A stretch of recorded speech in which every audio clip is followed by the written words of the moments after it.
Hi friends, welcome to English Study Point. Today in this video lecture, I am going to talk about critical theory. This is a type of radical Marxist theory which was developed by theorists of Frankfurt School in the year 1923.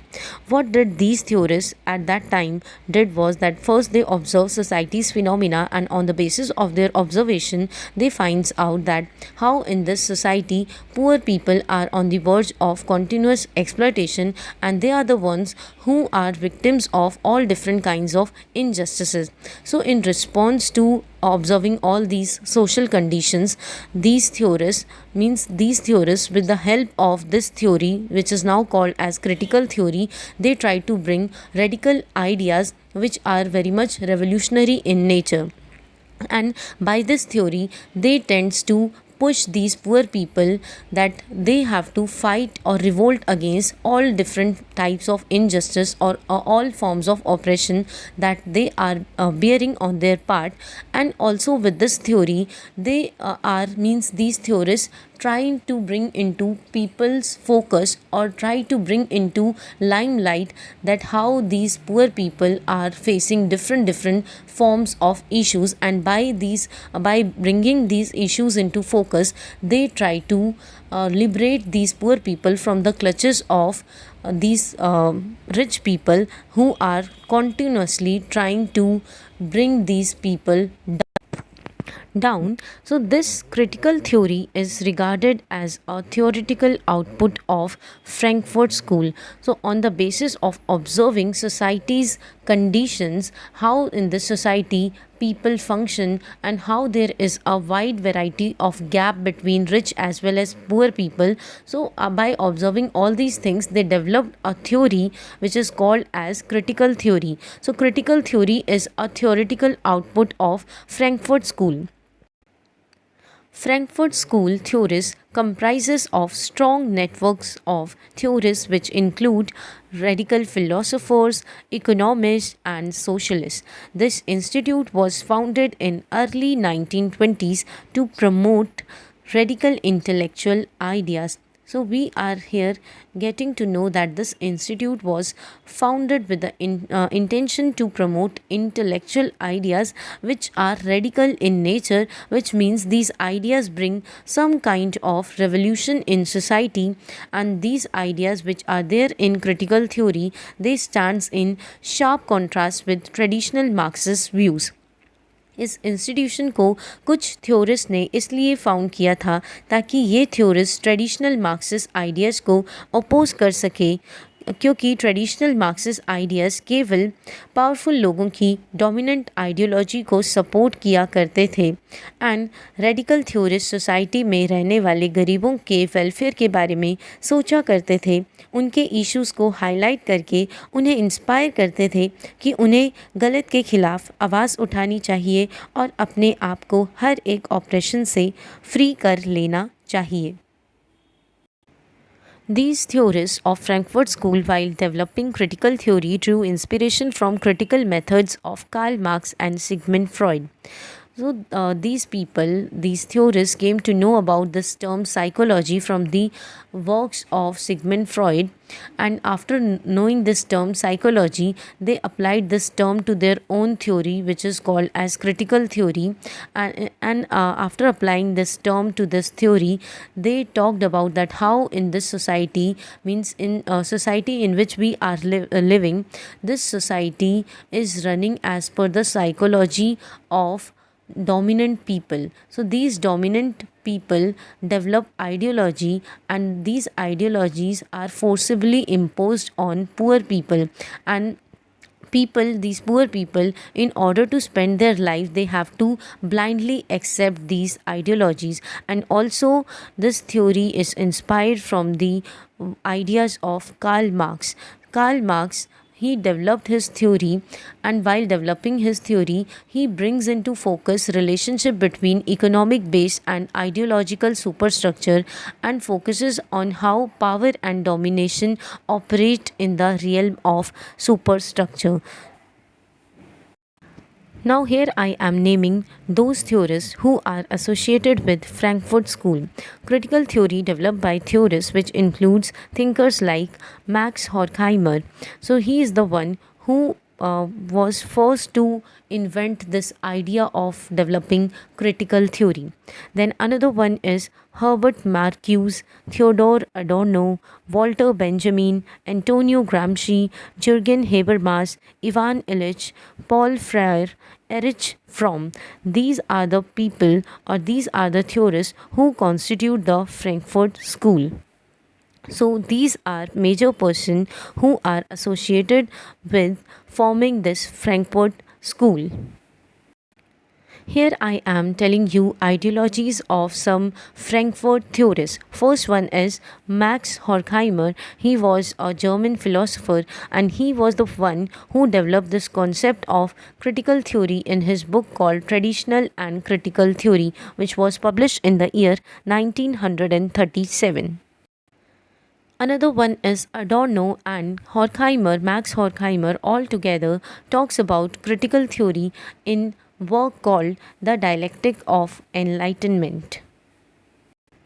Theodore Adorno, in his book called Minima Moralia, he critiques amoral character of modern society. According to him, ethical pursuit of living a good life is no longer possible under modern social conditions. So these lines he is talking in the context of describing poor people. If poor people dream of or think of having a good life, then that is not possible in this modern society, because rich people dominate or exploit these poor people to such extremes that the dream of poor people of having a good life will automatically drift away from their mind.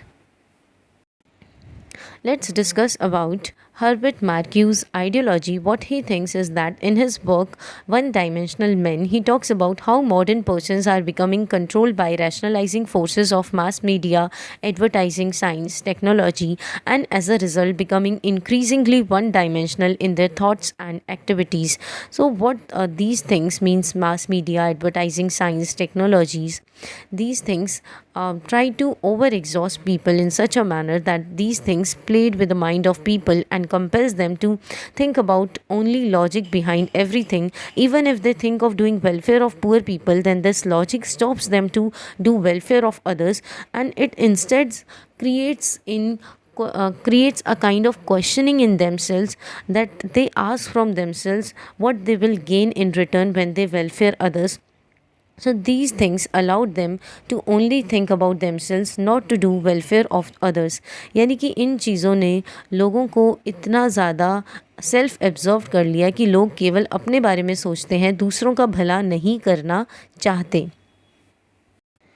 Here we are getting to know about Jürgen Habermas' ideology. So he, in his work called Towards a Rational Society, he critiques instrumental rationality characterizing modern society and argues for true rational society based on democratic politics. So again he is deciphering same idea, that this instrumental rationality compels people to think behind logic of everything. He instead argues for true rational society which favors democratic politics, in which poor people are allowed to live freely without any sort of domination of rich people.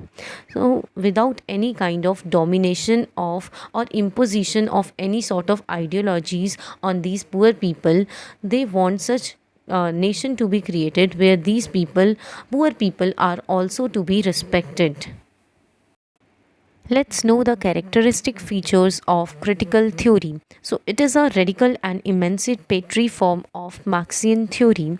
Radical in a sense because it opposes ideas of traditional Marxist theory, which favors or supports ideas of powerful people of this society. It instead supports poor people by bringing their issues in the forefront and demands for their justice, and inspires them to liberate from the clutches of all forms of oppression and openly revolt against what is being bad done to them by rich people. Then, critical theory is developed to raise the consciousness of disempowered and possess people. So it is concerned with unmasking the form of oppression to bring about liberation of members and groups of society.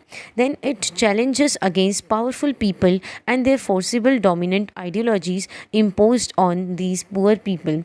So it openly questions dominant cultural narratives and promote voices of marginalized groups and demands for social justice, equality and prevention from all kinds of exploitation that is being done to them.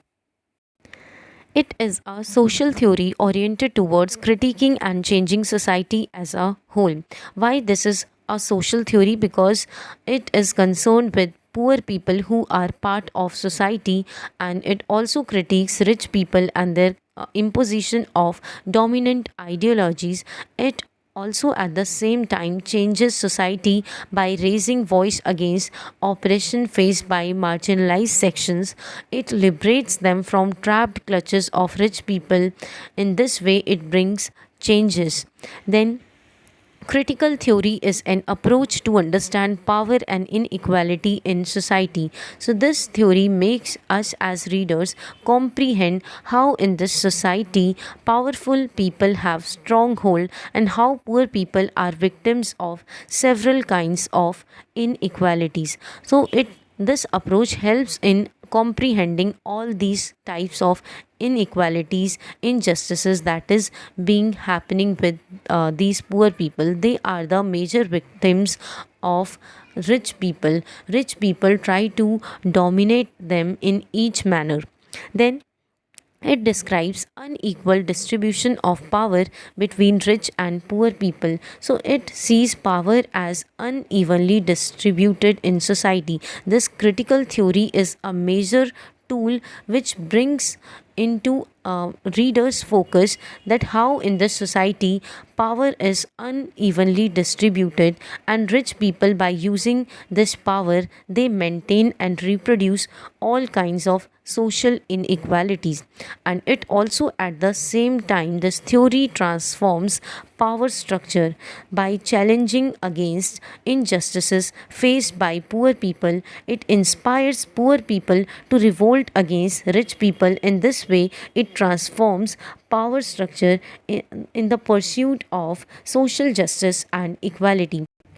Here I am talking about use of critical theory in literature, and by this we reach to ending part of this video lecture. So critical theory used as a tool to analyze text by not only observing social conditions in which rich people are living in and also their ideology and their dominance over others, but it also analyzes text from the point of view of poor people, their sufferings, issues. This theory emphasizes poor people to revolt against all forms of injustices and seek liberation from the clutches of people who are dominating them. So, this theory acts as a kind of tool which emphasizes that different people belongs from different kinds of background. So, a same work or a text should be analyzed from the lens of both rich as well as poor people.